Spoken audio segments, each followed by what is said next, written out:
Bakery ಮತ್ತು condiments ಅಂಗಡಿಗಳಿಗೆ ಈಗಾಗಲೇ ಟ್ಯಾಕ್ಸ್ ನೋಟಿಸ್ ಅನ್ನು ಕೊಡಲಾಗಿದ್ದು ಸಹಜವಾಗಿ ಮಾಲೀಕರು ಆತಂಕದಲ್ಲಿದ್ದಾರೆ. ಮೋದಿ ಡಿಜಿಟಲ್ ಇಂಡಿಯಾ ಕನಸಿಗೂ ಈಗ ಹೊಡೆತ ಬಿದ್ದಂಗೆ ಆಗ್ತಾ ಇದೆ. ಯಾಕೆ ಅಂದ್ರೆ ಲಕ್ಷ ಟ್ಯಾಕ್ಸ್ ಕಟ್ಟಿ ಅಂತ ಮಾಲೀಕರಿಗೆ ನೋಟಿಸ್ ಕೊಟ್ಟಿದ್ರ ಬೆನ್ನಲ್ಲೇ ಈಗ ಓನ್ಲಿ ಕ್ಯಾಶ್ ಅನ್ನುವಂತಹ ಫಲಕಗಳು ನೇತಾಡ್ತಾ ಇವೆ. No Google Pay, no PhonePe, digital payment ಬೇಡವೇ ಬೇಡ ಸಹವಾಸ, ಬರೀ ನಗದನ್ನ ತನ್ನಿ ಅಂತ ಕ್ಲಿಯರ್ ಆಗಿ ಗ್ರಾಹಕರಿಗೆ ಮೆಸೇಜ್ ಅನ್ನ ಪಾಸ್ ಮಾಡ್ತಾ ಇದ್ದಾರೆ ಅಂಗಡಿಯವರು. ಓನ್ಲಿ ಕ್ಯಾಶ್ ಅನ್ನುವಂತಹ ಬೋರ್ಡ್ಗಳನ್ನು ಕೂಡ ಈಗಾಗಲೇ ಹಾಕೋ ಮೂಲಕ UPA ಸ್ಕ್ಯಾನರ್ ಏನಿತ್ತು ಅದೆಲ್ಲವನ್ನೂ ಕೂಡ ಈಗ ಎತ್ತಿಬಿಟ್ಟಿದ್ದಾರೆ. ಯಾವುದು ಕೂಡ ಡಿಸ್ಪ್ಲೇ ಮಾಡ್ತಾ ಇಲ್ಲ. ಯಾಕೆ ಬೇಕು ಸಹವಾಸ? ಸುಮ್ಮನೆ ಎಲ್ಲದಕ್ಕೂ ಕೂಡ ಟ್ಯಾಕ್ಸ್ ಅಂತ ಕಳಿಸ್ತಾ ಇದ್ರೆ ಎಲ್ಲಿಂದ ನಾವು ಕಟ್ಟೋದು ಅನ್ನುವಂಥದ್ದು ಅವರ ಪ್ರಶ್ನೆ ಆಗಿದೆ.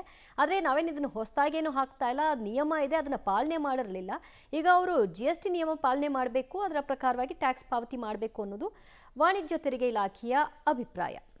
ಪ್ರತಿಯೊಂದು ತರಕಾರಿ ಅಂಗಡಿಗಳಿಗೆ ಆಗಲಿ, ಫುಟ್ಪಾತ್ ವ್ಯಾಪಾರಿಗಳಿಗೆ ಆಗಲಿ ಎಲ್ಲರಿಗೂ GST ನೋಟಿಸ್ ಕಳಿಸಿದ್ರೆ ಅವರು ಲಕ್ಷ ಎಲ್ಲಿ ಬರ್ತದೆ?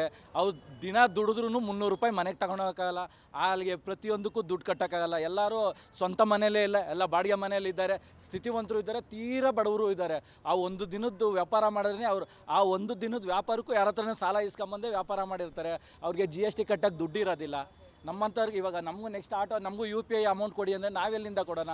ಯಾವಾಗ ನಾವು ರಿಕ್ವೆಸ್ಟ್ ಮಾಡಬೇಕಾಯ್ತದೆ, ಯಾರಿಗೆ ಪ್ಯಾಸೆಂಜರ್ ಬಂದಿರೋರಿಗೆ ರಿಕ್ವೆಸ್ಟ್ ಮಾಡಬೇಕಾಗುತ್ತೆ. ಏನಂತ, ನಮಗೆ ಕ್ಯಾಶ್ ಕೊಡಿ, ಕ್ಯಾಶ್ ಪೇಮೆಂಟ್ ಮಾಡಿ ಸರ್, UPI ಮಾಡಿದ್ರೆ ನಮಗೆ ಟ್ಯಾಕ್ಸ್ ಬೀಳುತ್ತೆ ಅಂತ.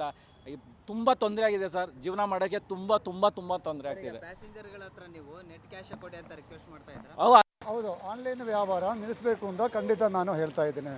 ಯಾಕೆಂದರೆ ಈಗ ಹಾಲು ಇಸ್ಕೊಂಡು ಐಟಮ್ ಇಸ್ಕೊಂಡು ಅವರು ಕೊನೆ ಕೇಳ್ತಾರೆ ನಮ್ಮ ಹತ್ರ ದುಡ್ಡಿಲ್ಲ, ಇದು ಫೋನ್ಪೇ ಇರೋದು ಉಂಟ. ಈ ಫೋನ್ಪೇ ಈಗ ನಾವು ಸ್ಟಾಪ್ ಮಾಡಿದ್ರೆ ನಮ್ಗೆ ವ್ಯಾಪಾರ ಮಾಡೋಕ್ಕಾಗಲ್ಲ, ಅಂಗಡಿ ಬಾಡಿಗೆ ಕಟ್ಟೋಕ್ಕಾಗಲ್ಲ, ಮನೆ ಬಾಡಿಗೆ ಕಟ್ಟೋಕ್ಕಾಗಲ್ಲ, ಮಕ್ಳಿಗೆ ಫೀಸ್ ಕಟ್ಟೋಕ್ಕಾಗಲ್ಲ, ಮಕ್ಳಿಗೆ ಸ್ಕೂಲ್ ಕೆಲ್ಸೋಕ್ಕಾಗಲ್ಲ. ಈಗ ಮಕ್ಳಿಗೆ ಸ್ಕೂಲ್ ಕೆಲ್ಸಬೇಕಾ ಬೇಡವಾ, ಮಕ್ಳಿಗೆ ಎಜುಕೇಷನ್ ಕೊಡಬೇಕಾ, ಇಲ್ಲ ಅಂದರೆ ಏನು ಪುಷ ಕೆಳಗೆ ಬಿಡಬೇಕಾ, ಬೀದಿ ಬಿಡಬೇಕಾ ಅಂತ ಉತ್ತರ ಸರ್ಕಾರ ಕೊಡಬೇಕು ಅಂತ ನಾನು ಹೇಳ್ತಾ ಇದ್ದೀನಿ. ಹೌದು, ಆನ್ಲೈನ್ ವ್ಯವಹಾರ ನಿಲ್ಲಿಸಬೇಕು ಅಂತ ಖಂಡಿತ ನಾನು ಹೇಳ್ತಾ ಇದ್ದೀನಿ.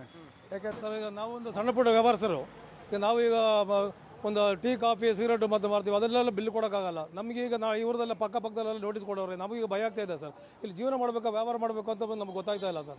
ಈಗ ನಾವೊಂದು 10, 12 ಸಾವಿರ 15 ಸಾವಿರ ವ್ಯಾಪಾರ ಮಾಡಿದ್ರೆ ನಮಗೊಂದು 2,000 ರೂಪಾಯಿ 2,500 ಉಳಿಯುತ್ತೆ. ಅದರಲ್ಲಿ ನಾವು ಬಾಡಿಗೆ ಕಟ್ಟಿ ಕೆಲಸವ್ರು ಸಂಬಳ ಕೊಟ್ಟು ನಮ್ಮ ಮನೆ ಬಾಡಿಗೆ ಕಟ್ಟಿ ನಮ್ಮ ಊಟದ ಖರ್ಚೆಲ್ಲ ಆದಮೇಲೆ ನಮ್ಮ ಮಕ್ಕಳ ಫೀಸ್ ಕಟ್ಟಿ ಏನು ಅದನ್ನೇ ಸಾಕಾಗ್ತಾ ಇಲ್ಲ ಸರ್. ಆ ಸಂದರ್ಭದಲ್ಲಿ ನಾವು ಈ ಥರ ನೋಟಿಸಲ್ಲಿ ಅಕ್ಕಪಕ್ಕದಲ್ಲಿ ಕೊಟ್ಟರೆ ನಮಗೆ ಎದೆಂದೋ ಬರ್ತಿದೆ ಸರ್. ಆ ಥರ ಆಗಿದೆ ನಮ್ಮದು ಸಮಸ್ಯೆ. ನಿಲ್ಲಿಸ್ಬೇಕು ಅಂತ ಆಸೆ ಪಡ್ತೀನಿ ಸರ್. ಜನಗಳ ಹತ್ರ ದುಡ್ಡಿರಲ್ಲ, ಎಲ್ಲರೂ ಕುಡ್ದಾದ ಮೇಲೆ ಆನ್ಲೈನ್ ಮಾಡ್ತೀವಿ ನಾವು. ಇದಕ್ಕೆಲ್ಲ ನಾವು ಈ ಥರ ನಾವು ಎದುರಿಸಿದ್ರೆ ನಾವು ಹೆಂಗೆ ಸರ್ ವ್ಯಾಪಾರ ಮಾಡೋದು? ನೀವೇ ಅರ್ಥ ಮಾಡಿ. ದಯವಿಟ್ಟು ನೀವು ಮಾಧ್ಯಮದವರೇ ನೀವು ಒಂದು ಇದಕ್ಕೆ ಪರಿಹಾರ ತೋರಿಸ್ಬೇಕು ಅಂತ ನಾವು ವಿನಂತಿ ಮಾಡ್ತೀನಿ ಸರ್. ಸರ್, ಈಗ ನಾವೊಂದು ಸಣ್ಣ ಪುಟ್ಟ ವ್ಯವಹಾರಸ್ಥರು, ಇನ್ನು ಮುಂದೆ ಪಾವತಿ ಮಾಡ್ಕೊಂಡು ಹೋಗ್ತೀವಿ, ಆದರೆ ಹಿಂದೆ ಆಗಿದ್ದಕ್ಕೆ ಈಗ ಕಟ್ಟಿ ಅಂತ ಅಂದರೆ ನಮ್ಮ ಅರಿವಿಗೆ ಬಾರದೆ ಈಗ ನಾವು ಸಡನ್ನಾಗಿ ಲಕ್ಷ ಕಟ್ಟೋದು ಹೇಗೆ ಅಂತ ಇನ್ನು ಕೆಲವರು ಇದಿರಲೇಬಾರ್ದು ಟ್ಯಾಕ್ಸ್ ಅನ್ನುವಂತಹ ಮಾತುಗಳು. ಇವಾಗ ಮತ್ತಷ್ಟು ಮಾಹಿತಿ ಕೊಡ್ತಾರೆ ನಮ್ಮ ಪ್ರತಿನಿಧಿ ಪವಿತ್ರ ಕಡ್ತಲ್ಲ. ಪವಿತ್ರ, ಈಗ no Google Pay, only cash ಅನ್ನುವಂತಹ ಫಲಕಗಳಿದೆ. ಬಟ್ ಇವಾಗ ಅವರು ಏನು ಬಿಸ್ಕೆಟ್ಸ್ ಆಗಲಿ ಅಥವಾ ಚಾಕ್ಲೇಟ್, ಐಸ್ ಕ್ರೀಮ್ ಏನೇ ತಗೊಂಡ್ರು ಅದಕ್ಕೆ ಬಿಲ್ ಕೊಡ್ತಾರೆ. ಅದು GST ಸಮೇತವಾಗಿ ಅವ್ರು ಕಟ್ಬಿಟ್ಟು ಅದನ್ನು ಈಸ್ಕೊಂಡಿರ್ತಾರೆ ಅಂದಮೇಲೆ ವಾಪಸ್ ಸೇಲ್ ಮಾಡುವಾಗ GSTನ ಕಲೆಕ್ಟ್ ಮಾಡಿ ಸೇಲ್ ಮಾಡೋದ್ರಲ್ಲಿ ತಪ್ಪೇನಿದೆ? ದಿವ್ಯ, ಈಗ ವಾರ್ಷಿಕ ವಹಿವಾಟಿಗೆ ಒಂದಿಷ್ಟು ಲಿಮಿಟೇಷನ್ಗಳನ್ನು ಹಾಕಿದ್ದಾರೆ. GST ವ್ಯಾಪ್ತಿಗೆ ಬರಬೇಕಾದ್ರೆ ಅದು ಕೆಲವೊಂದು ಕಡೆ 20 ಲಕ್ಷ ಇದೆ, ಇನ್ನೊಂದು ಕಡೆಗೆ 40 ಲಕ್ಷ ವಹಿವಾಟು ಮಾಡೋರಿಗೆ ಇರುತ್ತೆ. ಸೊ ಅವರೆಲ್ಲರೂ ಕೂಡ 40 ಲಕ್ಷ ಮೇಲ್ಪಟ್ಟಿದ್ರೆ ಅವರು GST ಅಡಿಯಲ್ಲಿ ನೋಂದಣಿಯನ್ನು ಮಾಡ್ಕೊಳ್ಳಲೇಬೇಕಾಗುತ್ತೆ. ಕೆಲವು ವರ್ತಕರು ಆ ವ್ಯಾಪ್ತಿಗಿಂತ ಹೆಚ್ಚಿನ ವಹಿವಾಟನ್ನು ನಡೆಸಿದವರಿಗೆ ಈಗ ನೋಟಿಸನ್ನು ಇಶ್ಯೂ ಮಾಡಿರುವಂಥದ್ದು. ಆದರೆ ವರ್ತಕರು ಹೇಳ್ತಾ ಇರುವಂಥದ್ದು ಇದು ಲಾಭಾಂಶ ಅಲ್ವಲ್ಲ, ನಮ್ಮ ಟರ್ನ್ ಓವರ್ ಮೇಲೆ GSTಯನ್ನು ಹಾಕಿದರೆ ಹೇಗೆ ಅನ್ನುವಂತಹ ವಾದವನ್ನು ಮಾಡ್ತಾ ಇದ್ದಾರೆ. ಆದರೆ ಅಧಿಕಾರಿಗಳು ಹೇಳ್ತಾ ಇದ್ದಾರೆ, ನಿಮಗೆ ತೆರಿಗೆ ವಿನಾಯಿತಿ ಯಾವ ಸರಕುಗಳಿಗೆ ಇದೆಯೋ ಅದಕ್ಕೆ ಖಂಡಿತವಾಗ್ಲೂ ಕೊಡ್ತೀವಿ, ಆದರೆ ಅದಕ್ಕೆ ಸೂಕ್ತವಾಗಿರುವಂತಹ ದಾಖಲೆಯನ್ನು ಕೊಡಬೇಕು. ಜೊತೆಗೆ ನೀವು 40 ಲಕ್ಷ ಏನು ಲಿಮಿಟೇಷನ್ ಇದೆ ಅದನ್ನು ಕ್ರಾಸ್ ಮಾಡಿದ್ದೀರಿ, ಹಾಗಾಗಿ GST ಅಡಿಯಲ್ಲಿ ನೋಂದಣಿ ಕಡ್ಡಾಯ ಅಂತ ಹೇಳ್ತಾ ಇದ್ದಾರೆ. ಬಟ್ ವರ್ತಕರು ಈಗ ಕೊಟ್ಟಿರುವಂತಹ ನೋಟಿಸ್ ಏನಿದೆ ಅದರಲ್ಲಿ 60 ಲಕ್ಷ 30 ಲಕ್ಷ ಇದನ್ನು ಕಟ್ಟೋದಕ್ಕೆ ಸಾಧ್ಯವೇ ಇಲ್ಲ, ಸಂಪೂರ್ಣವಾಗಿ ಮನ್ನಾ ಮಾಡಬೇಕು ಅನ್ನುವಂತಹ ಬಿಗಿಬಟ್ಟನ ಹಿಡಿತಾ ಇದ್ದಾರೆ. ಜೊತೆಗೆ ಕರ್ನಾಟಕದಲ್ಲಿರುವಂತಹ ಎಲ್ಲ ಬೇಕರಿ, ಕಾಂಡಿಮೆಂಟ್ಸ್ ಆಗಿರ್ಬೋದು, ಜೊತೆಗೆ ಟೀ ಅಂಗಡಿ, ತರಕಾರಿ ಅಂಗಡಿ ಕಂಪ್ಲೀಟ್ ಆಗಿ ಬಂದ್ ಮಾಡ್ತೀವಿ.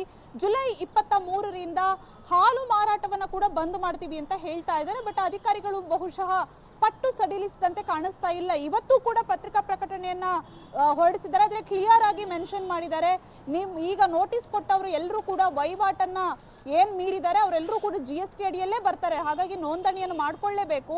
ಅಥವಾ 1% ಅನ್ನುವಂತಹ ರಾಜಿ ತೆರಿಗೆ ಪದ್ಧತಿ ಇದೆ, ಕಾಂಪೋಸಿಟ್ ಟ್ಯಾಕ್ಸ್ ಸಿಸ್ಟಮ್, ಅದರ ಅಡಿಯಲ್ಲಾದ್ರೂ ಅವರು ಅದನ್ನ ಮಾಡ್ಕೊಂಡ್ರೆ 1% ಟ್ಯಾಕ್ಸ್ ಬರುತ್ತೆ. ಸೊ ಹಾಗಾಗಿ ಕಂಪ್ಲೀಟ್ ಆಗಿ GST ತೆರಿಗೆಯನ್ನ ವಂಚನೆ ಮಾಡುವ ಹಾಗೇ ಇಲ್ಲ ಅನ್ನುವಂತಹ ಎಚ್ಚರಿಕೆಯನ್ನು ರವಾನೆ ಮಾಡಿದ್ದಾರೆ. ಜೊತೆಗೆ ಕ್ಯಾಶ್ ನಲ್ಲಾಗ್ಲಿ ಅಥವಾ UPI ಅಲ್ಲಾಗ್ಲಿ ಏನೇ ವಹಿವಾಟು ಮಾಡಿದ್ರು ಕೂಡ ಅವರು ತೆರಿಗೆ ಕಟ್ಟಲೇಬೇಕು ಅನ್ನುವಂತಹ ವಾದವನ್ನ ಈಗ ಮಾಡ್ತಾ ಇದ್ದಾರೆ. ಸೊ ಹಾಗಾಗಿ ವರ್ತಕರು ಹಾಗೂ ಈ ಒಂದು ಟ್ಯಾಕ್ಸ್ ಅಧಿಕಾರಿಗಳ ಜಟಾಪಟಿಯ ಮಧ್ಯೆ ಜನ ಮಾತ್ರ ಸಂಕಷ್ಟಕ್ಕೆ ಸಿಲುಕಿದ್ದಾರೆ. ದಿವ್ಯಾ, ಥ್ಯಾಂಕ್ ಯು ಪವಿತ್ರ ನಿಮ್ಮೆಲ್ಲ ಮಾಹಿತಿಗೆ.